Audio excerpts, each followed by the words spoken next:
So, 2026, it's right around the corner. And it's shaping up to be a year of, well, intense challenges and contradictions. It feels like a time where all the old rules are breaking down and the new ones haven't quite been written yet. It kind of feels like we're all sailing straight into a perfect storm of change. And that idea of a storm-tossed journey, it actually gives us a great guide for thinking about the year.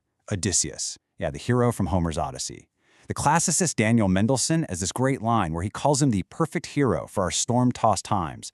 And it makes so much sense, right? His whole story is this epic, brutal journey home, facing down monsters, and just total uncertainty. It's a really powerful metaphor for where the world is headed in 2026, a path that's going to be defined by some really tough choices and, some huge consequences. So, what are the monsters we're going to face on our own Odyssey? So what exactly are these storms brewing on the horizon? Well, in this explainer, we're going to navigate through three of the biggest ones. First up, a real crisis in democracy. Then we'll look at the double-edged sword of technology. And finally, we'll dive into a massive shift in the global economic order. All right, let's get into it. Okay, first up, the state of democracy.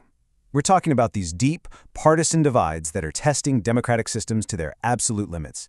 You can see it all across the West. This battle is just raging between populist nationalism and the political establishment.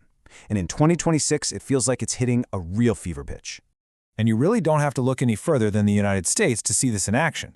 In July, the country is set to mark its 250th birthday, its semi-quincentennial.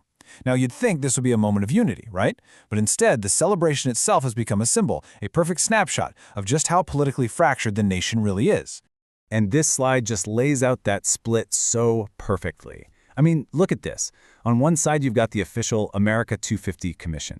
This was created by Congress, and the whole idea was to be bipartisan.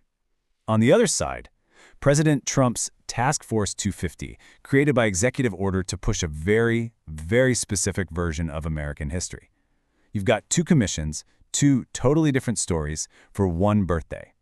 It's pretty tough. And look, this isn't just about throwing a party. It goes way deeper. As George Orwell famously wrote, "Whoever controls the past controls the future." This is a high-stakes battle for America's national story. Each side is trying to shape the country's identity for generations to come. But this democratic stress test, it's definitely not just an American thing.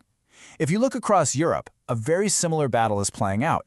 You have these populist parties challenging the political firewalls that have for a long time kept them from getting any real power. And this table here, it really shows you the key flashpoints. Take Germany, for instance. The AfD is polling so strongly in state elections that it could actually breach the Braunmauer, that's the firewall, for the first time ever. Then you've got